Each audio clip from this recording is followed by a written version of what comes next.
lumalabas ang kapangyarihan ng COMELEC officers. Kung tinanggap mo at hindi na pala po pwede, kasalanan mo. Tama. Kung hindi mo tinanggap at po pwede pa pala, kasalanan mo pa rin. Kasi po, ikaw ang neutralizer. Ikaw po ang nagbibigay ng pantay na playing field sa lahat po ng mga miyembro na gustong tumakbo. Tama. That's the purpose or the reason kung bakit kapag tayo magkakaroon ng eleksyon, may sariling gong engable ang COMELEC chairman. Oh. Vox Populi, Vox Dei. Voice of the people is considered voice of God. Yan po ang umiiral na Latin phrase dito sa ating bansa pagdating sa botohan. Pero, gamitin natin yung ganong principle. The voice of the people, the voice of the members is also the voice of our organization. Diba? Gagamitin lang natin lagi yung legal concepts dito sa ating organization. Ano pong pino-point out ko na naman dito, Kuya Sherry? Yan.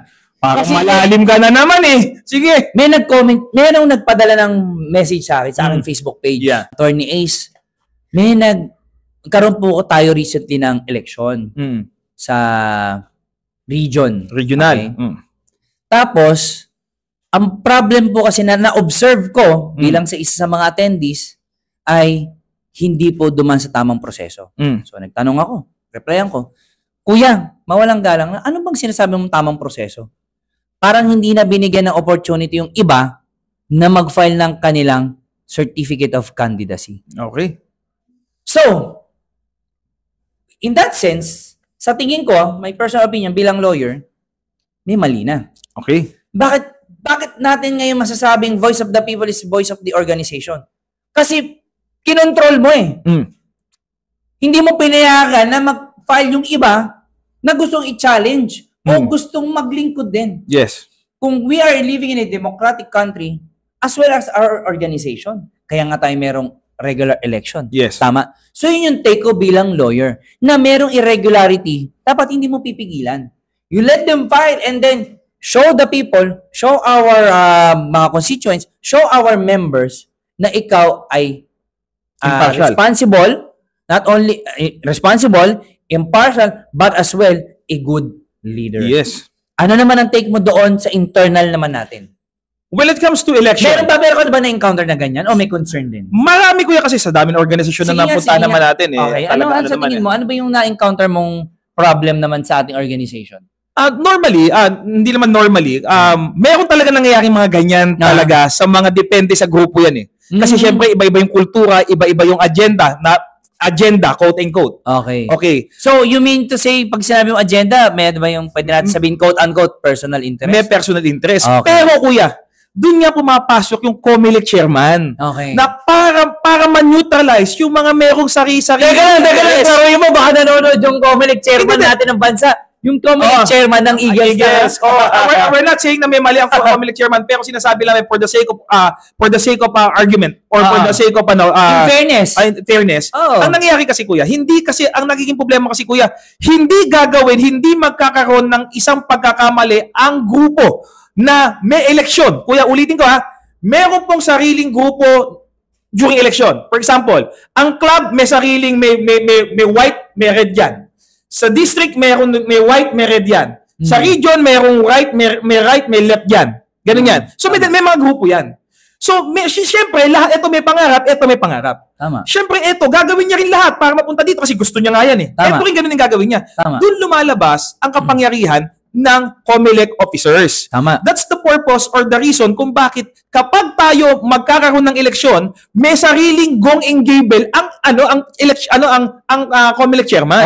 Siya yung presiding officer. Siya yung presiding officer, meaning ang kapangyarihan sa pagkakataon na yun ay nasa kanya. Yes. Kung sakali man na magkaroon ng irregularities yun, para sa akin, hindi mo dapat tirahin o hindi mo dapat sisihin lang yung mga personalities na tumakbo. Bakit? You control the election. You control the process. You control the process. For example, sinasabi natin na hindi mo pinayagan magbigay ng COC yung isang member. As COMELEC head or COMELEC that time, tama ba yung ginawa mo? The question, hindi sa tao. Kung tinanggap mo at hindi na pala po pwede, kasalanan mo. Tama. Kung hindi mo tinanggap at po, pwede pa pala. Kasalanan mo pa rin. Kasi po, ikaw ang neutralizer. Ikaw po ang nagbibigay ng pantay na playing field sa lahat po ng mga miyembro na gustong tumakbo. At tandaan natin, pag may gustong tumakbo, may incumbent, tsaka mayroong isa pang gustong pumasok. Mas malakas yung incumbent kaysa dito. Or, sa ibang pagkakataon, mas malakas yung mga bago kaysa sa ganito. So kung may mas malakas, as commissioner, as chairman, or as COMELEC, ikaw ang mag-neutralize ng pangyayari at ng sitwasyon doon sa eleksyon. Tama. Yun. Well, alam mo, ang dami talagang discussion pagdating sa lahat ng bagay, no?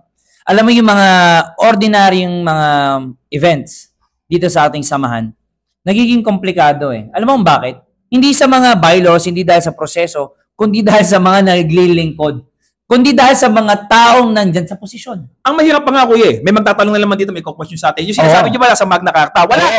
Wala sa Magna Carta. Pero nasa election code. Kasi po, maraming nagtatanong sa atin, nagko-question. Laging opinion naman sinasabi niyo, kuya, ano to? Laging opinion. Hindi po. Yung sinasabi po namin is yung, kaya kami may opinion, kasi po, minsan po may mga bagay kami na kailangan ipaliwanag po sa mga tao po na medyo sinasabi namin, gusto namin mas maintindihan nila mas maiksi. Mas maintindihan nila mabuti, kaya nagbibigay kami ng example through our opinions. Tama. Pero yung sinasabi namin, experiences. Pero yung sinasabi namin is nasa umbrella pa rin ng Magna Carta. At hindi po lahat ng mga batas ng Agila po ay nasa Magna Carta lang.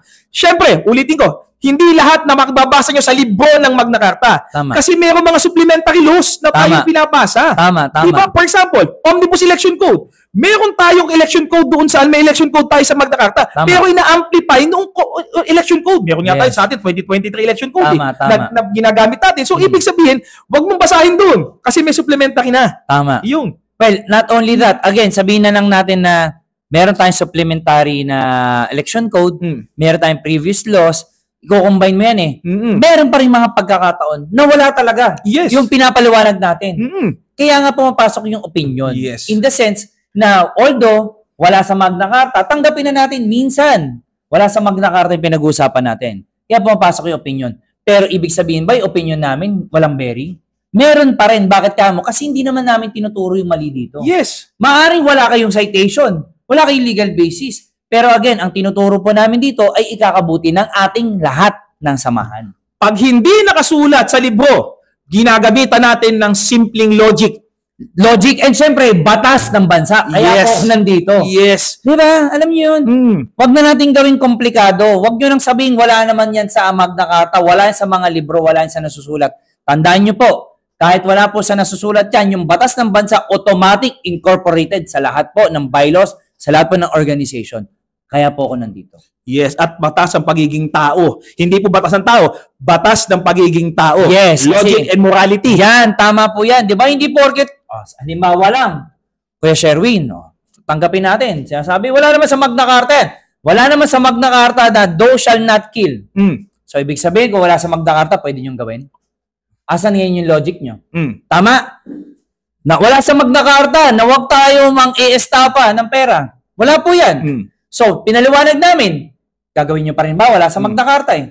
Kaya minsan hindi natin pinapansin talaga eh. Kaya nga. Pero we still appreciate them. Appreciate namin. Ibig sabihin, talagang ine-entertain nyo yung aming sinasabi. Kino-consider nyo. Pero kung minsan, kung nonsense yung tanong nyo, might as well, wag na po kayo mag-comment. Diba? Hindi po namin kayo kalaban. Hindi namin kayo sinisiraan. We are here again para ipaliwanag ang nangyayari sa internal sa ating organizations, but in correlation sa bansa ng ating bansa. At lalo na pagdating sa pagiging agila. Pagiging agila at pagiging kapwa-tao. Kasi ang purpose talaga namin dito ay para ma-educate po ang mga tao, to empower the membership, to empower the officers, and to make known to all men na tayo po ay isang organisasyon na hindi abusado. At disiplinado. Disiplinado. Yun na naman tayo nagtatapos.